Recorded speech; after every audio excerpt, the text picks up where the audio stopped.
Mardi matin, Jim Mattis, le secrétaire à la défense des États-Unis, est arrivé en Irak pour une visite surprise. Pour le général Mattis, la principale question à l'ordre du jour était la guerre en cours contre le groupe État islamique.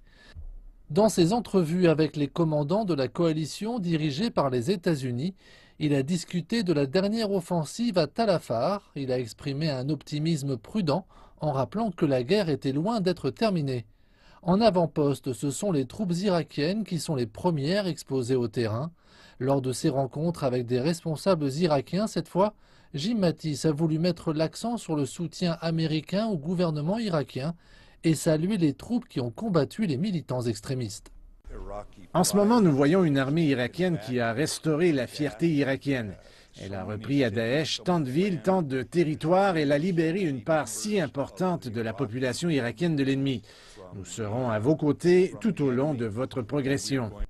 À Erbil, le tapis rouge a été déroulé pour le secrétaire à la Défense à son arrivée mardi après-midi. Le président du gouvernement régional du Kurdistan, Massoud Barzani, affichait un large sourire, mais à huis clos, c'est un autre sentiment qui dominait. Les responsables américains indiquent que le but principal du voyage du général Mattis à Erbil était de demander aux dirigeants kurdes de reporter leur référendum sur l'indépendance prévu pour le 25 septembre. Mais contrairement au précédent gouvernement kurde qui se soumettait aux demandes des États-Unis visant à étouffer leur désir d'indépendance, il semble qu'à l'heure actuelle, les Kurdes soient déterminés à aller de l'avant.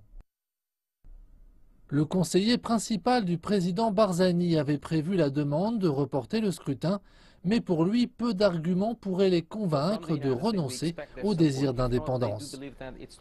Des États-Unis, nous attendons leur soutien. Dans le cas contraire, ils diront que ce n'est pas le bon moment. Mais notre question aux États-Unis est quel est le bon moment? Dites-nous simplement quand, à votre avis, ce sera le bon moment pour les Kurdes de décider de façon pacifique et démocratique de leur destinée. À plus d'une centaine de kilomètres en bas de la route, les troupes irakiennes avançaient lentement sur Tal Afar. Pour le moment, les Kurdes, les Irakiens et les Américains sont unis dans un but commun, vaincre le groupe État islamique. Mais cette alliance fragile d'intérêts communs pourrait ne pas durer longtemps.